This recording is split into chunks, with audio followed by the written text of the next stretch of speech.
The Wickenburg Massacre, one of the greatest Old West whodunit stories ever. And to this date, 150 years ago, we don't know the perpetrators of this crime, where 6 people were murdered in cold blood with no witnesses. Let's check into this and go to the location and see if we can't figure out the whodunit of the Old West Wickenburg Massacre, November 5th, 1871.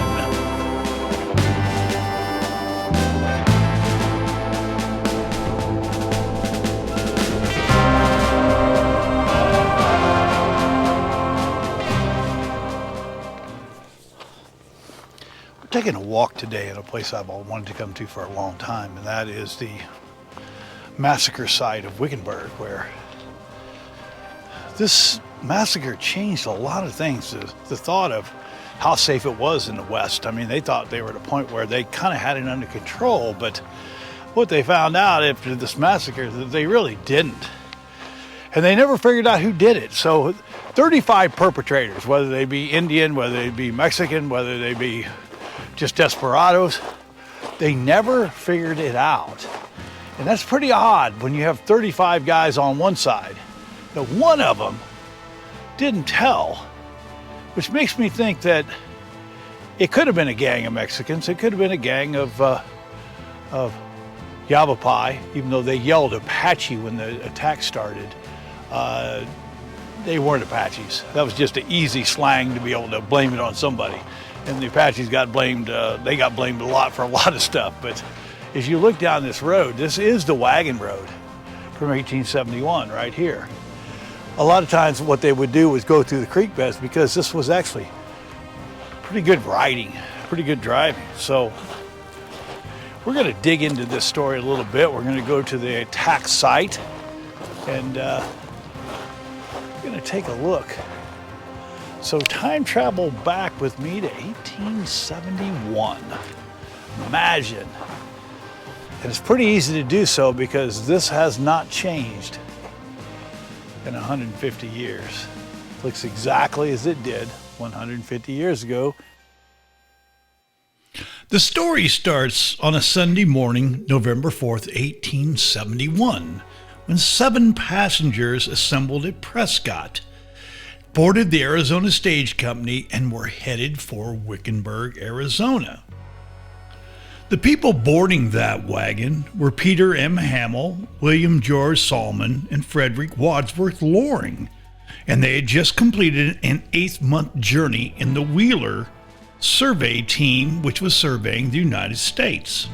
Peter Shalm had also just sold his business, a jewelry business in Prescott, and was heading to San Francisco. Charles Adams, who we believe was the founder of Adamsville near Casa Grande, Arizona, was heading to San Francisco because some of the members of his family were sick. He was going to meet his wife and children.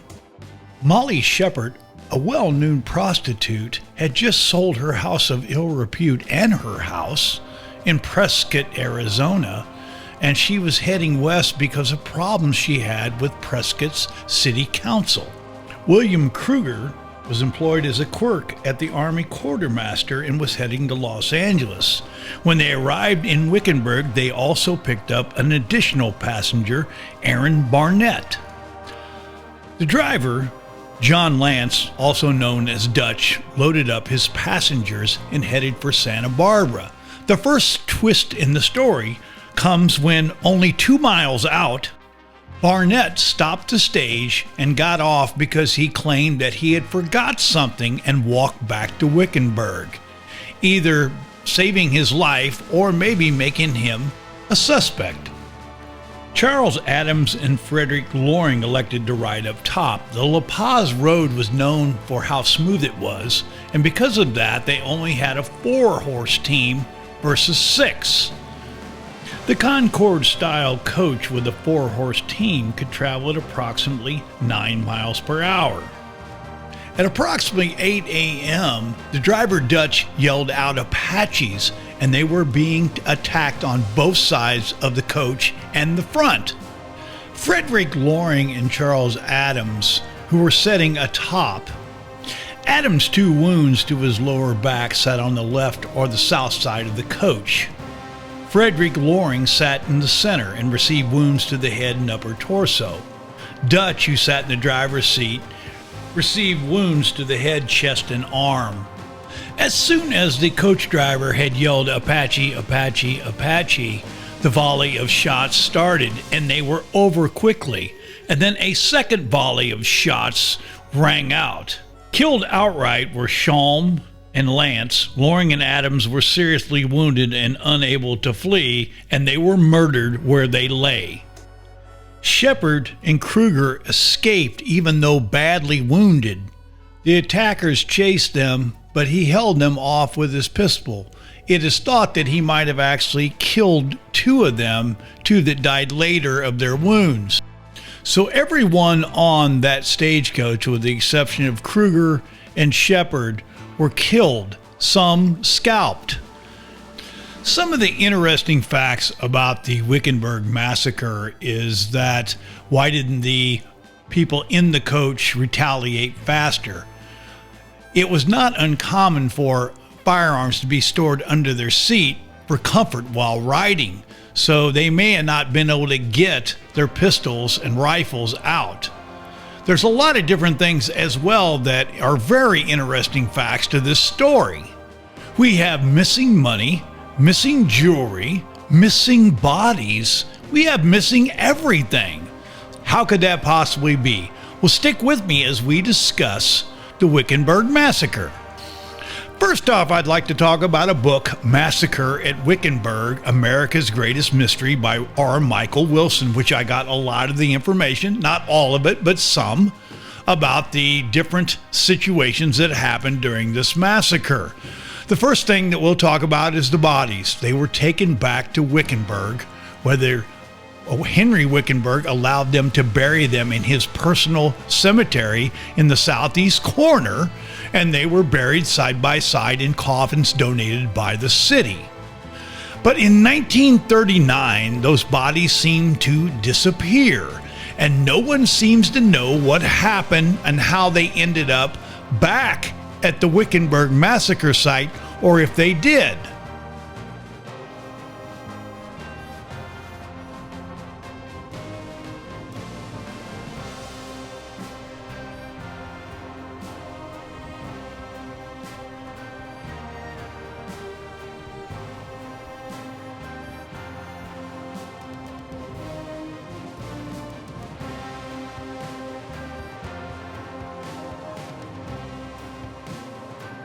Kruger actually sued the government to get reimbursed for what he lost that day. And Shepard, who he said died in San Francisco from her wounds, no one had ever seen any proof that she actually died. So did she really? That's another one that we do not know. There are so many mysteries in this story that make it so fascinating. It's unbelievable. They say that the moccasin tracks turned and ended up back in Wickenburg. It is also thought that maybe there's buried treasure out in the desert as we speak today, but who really knows? We do know one thing, that if it wasn't for Frederick Wadsworth Loring, the 22-year-old graduate from Harvard and author, we probably wouldn't even know that this existed. But because he was such a prominent figure in the East, it changed how people thought about the relationship between Native Americans and pioneers. It actually turned against the natives and caused a lot of different things to happen that was not pleasant, and it also ended up forcing the natives to the reservation because of him. So it did change everything, and if it wouldn't have been for him, it probably wouldn't even be marked as a spot of importance. So if you get a chance and you wander out near Wickenburg Way, you might take a stop at the massacre site. And if you're in a car, you can stop at the stone site at the beginning of this video. But if you want to take a little journey out into the desert, you can see where the actual location is. And if you get a chance, purchase Massacre at Wickenburg from R. Michael Wilson, Arizona's Greatest Mystery, and it absolutely is filled with all kinds of interesting stuff. Do your research, go take a ride, and enjoy the historical wonder of the state of Arizona. And time travel back with me again to another location as we seek out the adventures and the stories of the Wild West. Jace Reck,